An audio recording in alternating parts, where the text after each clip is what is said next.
Di sini saya akan mempresentasikan tugas dari manajemen proyek teknologi informasi. Sebelumnya, perkenalkan nama saya Betrio dengan NIM C23 55 20 10 39. Di mana presentasi kali ini adalah tentang kisi-kisi perancangan tugas akhir.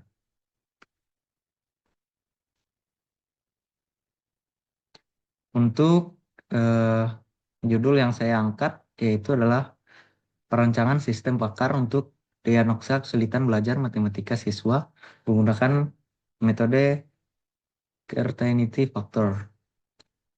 Adapun untuk isi-isinya yaitu yang pertama latar belakang, batasan masalah, kebutuhan fungsional dan non-fungsional, serta rencana dan tahapan. Untuk latar belakang,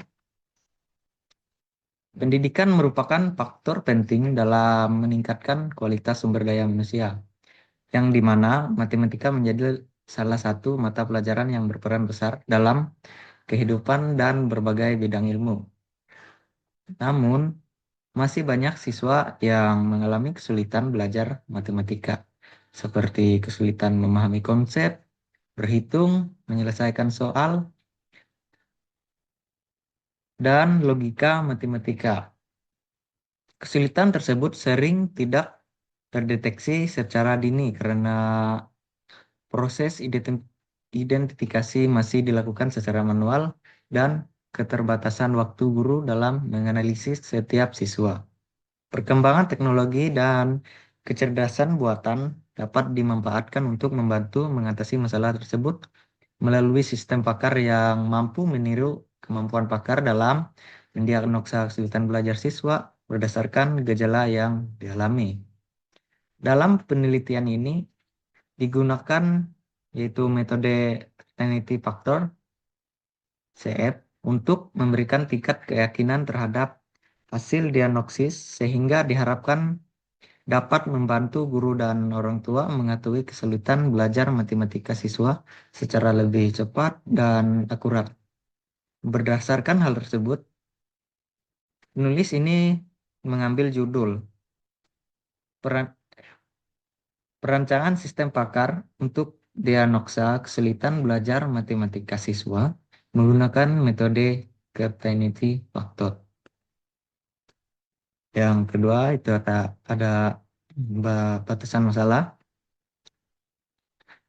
Batasan masalahnya, sistem hanya digunakan untuk mendiagnosa kesulitan belajar matematika, yaitu di mana penelitian ini hanya difokuskan pada mata pelajaran matematika sehingga sistem tidak dapat digunakan untuk mata pelajaran lain seperti IPA, bahasa Indonesia, ataupun bahasa Inggris. Kedua, diagnosa berdasarkan gejala yang telah ditentukan, seperti gejala-gejala yang digunakan dalam sistem berasal dari hasil konsultasi dengan guru atau pakar pendidikan, sehingga diagnosis dilakukan berdasarkan data yang telah ditetapkan. Terus, metode menggunakan metode Certainty Factor. Metode Certainty Factor sendiri juga digunakan untuk menghitung tingkat keyakinan terhadap hasil diagnosis berdasarkan kombinasi gejala yang dipilih pengguna. Terus ada sistem hanya memberikan diagnosis awal. Hasil dari sistem berupa informasi awal mengenai jenis kesulitan belajar siswa dan bukan sebagai keputusan mutlak seperti hasil pemeriksaan profesional. Terus data diperoleh dari guru atau pakar.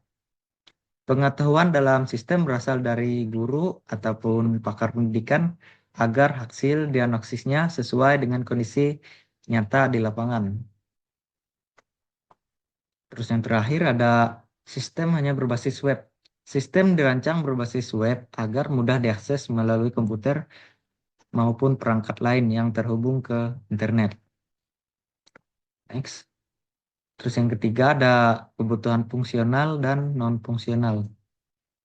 Untuk kebutuhan fungsionalnya sendiri ada admin. Admin dapat melakukan login ke dalam sistem. Admin dapat mengelola data gejala kesulitan belajar matematika. Admin dapat mengelola data jenis kesulitan belajar. Admin dapat mengelola data aturan, rule, ini faktor.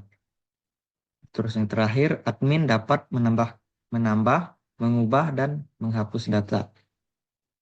Terus yang kedua ada pengguna. Pengguna dapat mengakses halaman konsultasi. Pengguna dapat memilih gejala yang dialami siswa. Pengguna dapat melakukan proses diagnosis. Sistem dapat menghitung nilai Kurtini faktor berdasarkan gejala yang dipilih. Terus yang terakhir, sistem dapat menampilkan hasil diagnosis kesulitan belajar matematika. Terus ada juga kebutuhan non-fungsional. Yang pertama ada kebutuhan perangkat keras, hardware, ada laptop, prosesor, RAM, dan hard disk. Terus yang kedua kebutuhan perangkat lunak, seperti sistem operasi Windows atau Linux, Exam, Laragon sebagai web servernya, bahasa pemrograman yaitu Python, dan database MySQL. Terus ada kebutuhan keamanan. Sistem memiliki fitur login dan password untuk admin. Data tersimpan dalam database dengan aman. Hak akses dibedakan antara admin dan pengguna. Terus ada kebutuhan kinerja sistem. Sistem mampu memproses diagnosis dengan cepat. Sistem mudah digunakan. Sistem dapat berjalan dengan stabil pada browser. Sistem mampu menampilkan hasil diagnosis secara akurat. Terus kebutuhan yang terakhir ada kebutuhan pengguna, itu brainware. Admin sebagai pengelola sistem, guru atau pakar sebagai sumber pengetahuan atau sumber data. Terus penggunaan sistem. Penggunaan sistem digunakan oleh guru, siswa, ataupun orang tua. Terus yang terakhir, rencana dan tahapan. Untuk tahapan kegiatannya, untuk bulan pertama ada pengajuan judul serta studi literatur. Masuk ke bulan 2, saya akan melakukan pengumpulan data, analisis sistem, serta studi literatur juga. Masuk ke bulan 3, setelah pengumpulan data dan analisis sistem, maka akan melakukan perancangan sistem. Masuk ke bulan 4, setelah melakukan perancangan sistem, akan melakukan pembuatan program dan penyusunan laporan.